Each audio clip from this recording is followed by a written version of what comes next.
J'ai décidé de vous faire ma petite salade de suprême de tomates à l'estragon. C'est bien facile, très simple à faire. Et là, c'est intéressant parce que moi, je travaille avec des produits des serres Lacoste.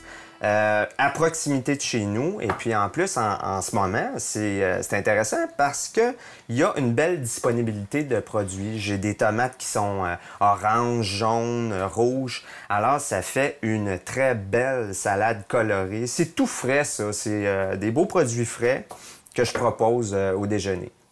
Donc, on va prélever les suprêmes. La technique est simple, hein? On va tailler et pépiner, débarrasser de tous ces noyaux, puis surtout de l'eau de végétation. Ça va nous faire une salade intéressante, mais consistante.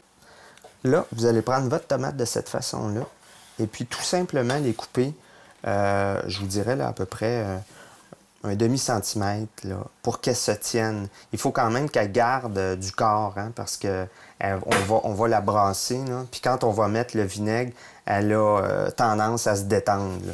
Alors, on la garde comme ça. Et puis, on continue. On fait ça avec toutes nos tomates. Ce qui est intéressant avec cette salade-là, c'est que vous allez voir en les taillant, vous allez voir que les tomates n'ont pas tous la même texture. Mais, ce qui rend la salade encore plus intéressante, parce que c'est le fun d'avoir 3 textures différentes dans une petite salade composée comme celle-là. On va se cueillir un petit bouquet d'estragon. Vous allez me dire combien. Écoutez, on y va au goût. Moi, j'aime ça. J'aime ça que ça goûte pas mal, l'estragon. Alors, regardez à peu près la quantité. Une tomate par personne, on est à peu près 7-8. Alors, ça ressemble à ça. On commence par la partie là, la plus coriace de la tige, puis on se glisse tout simplement. Alors là, les feuilles d'estragon tombent. La partie supérieure, la sommité de cette herbe-là, qu'il y ait un petit bout de tige, là, c'est pas grave, là, parce que tout ça, on va bien le hacher. On fait juste s'appuyer, là, puis... Mais là, on a besoin de se reprendre plusieurs fois, là. Alors, vous commencez une fois, comme ça. Puis on ramène tout ça, puis on recommence.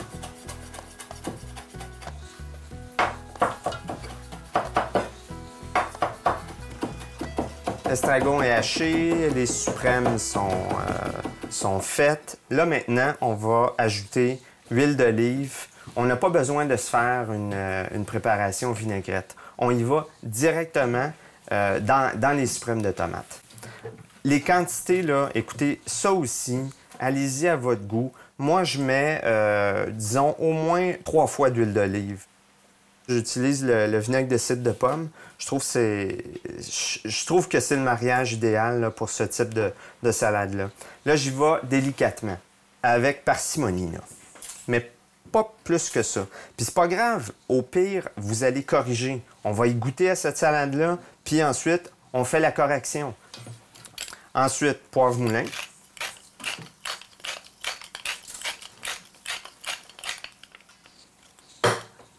Un peu de sel.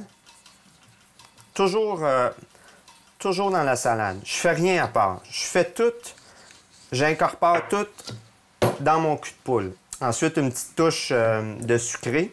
Alors, je fais un petit filet de sirop d'érable. Tout petit, juste un petit peu, juste pour enlever l'acidité de cette salade-là. On a ajouté tous nos ingrédients, tout est là. Le vinaigre, le sel, le poivre, l'estragon, l'huile. Moi, j'ai tout mis là-dedans. Alors, ce qui fait que tout ce qu'on a à faire, c'est de prendre vraiment 2 cuillères, 2 bonnes cuillères à soupe et mélanger ça délicatement. Parce qu'il faut faire attention aux suprêmes. Les suprêmes sont quand même fragiles. Il y a le vinaigre qui va attendrir un peu les tomates, ce qui fait qu'on y va délicatement. Et on brasse et on incorpore tous les ingrédients de cette façon-là. Vous brassez ça, vous la mettez peut-être 1 heure au froid avant de servir, ce qui fait que ça va raffermir un peu les suprêmes. Moi, je sers ça avec un beau flan à la bêta-carde, avec un petit peu de roquette fraîche. Je sers ça souvent en déjeuner à mes clients.